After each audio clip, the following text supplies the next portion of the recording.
YouTube. It is Mama My Hair. If you see that over there, that is Malaya. She's she's in her little swaddle and she's kind of moving around. As you see the title of this video, it's gonna be pretty serious, but just a quick. This video is supposed to be yesterday, the anniversary of my mom's death. But I just wanted to chill for a little bit because I was having a hard time on her birthday.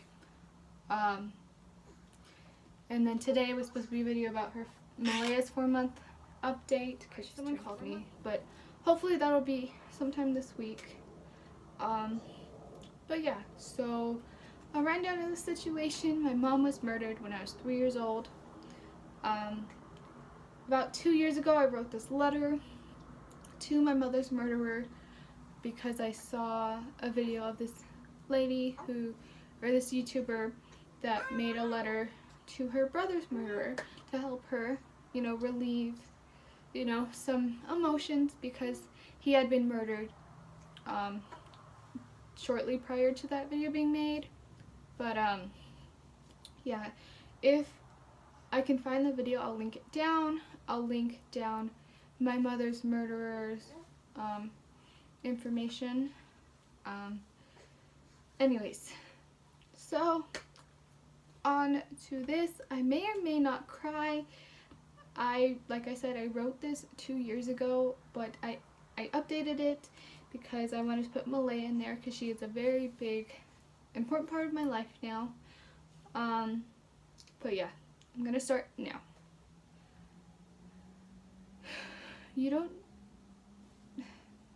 I don't know if you know me, but 16 years ago you killed my mother.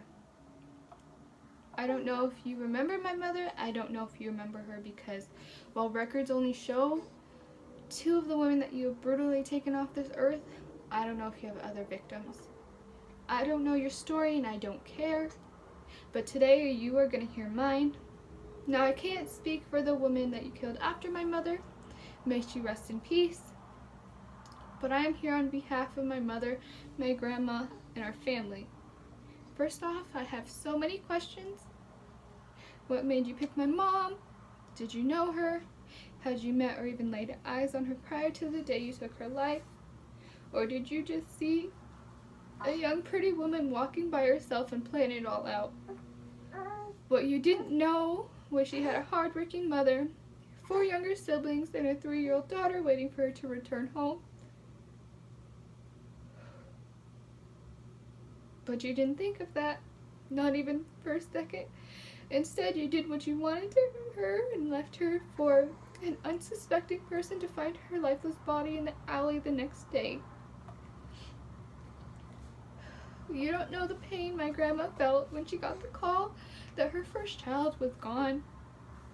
The pain she had when she told her 4 other children ranging from 17 to 10 years old that their big sister, only 6 days after her 23rd birthday, was found dead. Having to say that it wasn't an accident, it wasn't like she died because she accidentally got hit by a car, but because some demented person had taken her away from all of us. You did not know who my mom was, nor did you care. If you can do something horrific to a random person down the street, you are a monster. You have no soul, but I will continue because you have to at least hear this. You changed my whole family's lives. Due to the PTSD you gave my grandmother and the fact that she already had 4 young children to look after, there was no choice to be made. I was stripped away from my family and moved 3 states away from my hometown. Yes, it's only a 14-hour drive from Colorado to Chicago, but growing up it seemed like a world away. I didn't notice much difference at first, being only 3 years old, but as I got older I started using the home phone to have long hour chats with my uncles almost every week. I grew to wonder what it was like to be back home, my real home in Chicago. I went back to visit them when I was 6, but I don't remember that much. I grew tired of the changing stories about how my mom died, starting from She got really sick and died too. She had a fight with a friend. She hurt him, but he hurt her more. I was in 6th grade when I heard the horrible news. I was up way later than I should have been. I heard a conversation down the hall. I decided to eavesdrop. A part of me wished I hadn't. Another part of me is glad that I did. That was the first time I found a little bit about what you did to her face. I want to stop listening, but I couldn't. I cried myself to sleep that night, and I couldn't focus the next day at school. It was the first time I cried about my mom for a reason other than the fact that I didn't know her. Years later, when doing a presentation on my life in high school, I needed a bit more information than I was getting, so I took to the internet to find out anything I could about my mom. What I found was worse than what I had heard 3 years prior. Articles told what weapon you used, where you left her lifeless body, and how they didn't catch you 2 years until you killed another woman.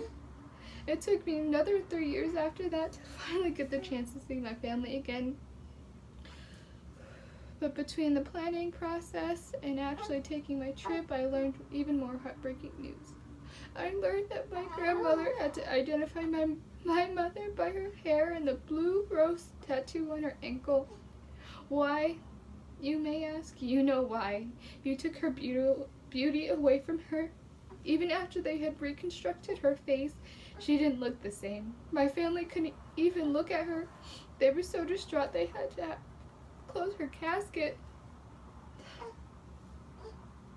March 25th, 2017, I flew to Chicago and I saw my mom's grave for the first time in 14 years since her death. And I heard many stories about her, how her and her two cousins were like the 3 musketeers, how they did everything together, to how much of a good mother she was. I had to bite the inside of my cheeks to hold back tears every story I heard.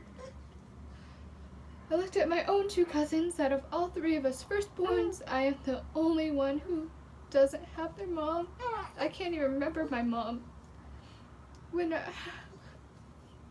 we were watching videos of our moms as kids, I was hoping to find a more recent video of my mom so I could hear her voice. I have no memories to tell my now 4-month-old daughter about how great her grandma was. The saying, curiosity killed the cat, is very relevant. Recently I looked up your information in the Illinois prison records. There I saw your ugly, smug face with no remorse whatsoever. You were smiling in your picture, you fucking bastard. Like you never took 2 lives and destroyed many others. You're a monster with no soul. You killed not 1 but 2 women. So I doubt this will affect you, but I just wanted you to know that while you're serving your 60-year sentence, that while you were saved from the chair or the lethal injection, the devil himself is waiting for you. You will rot in hell.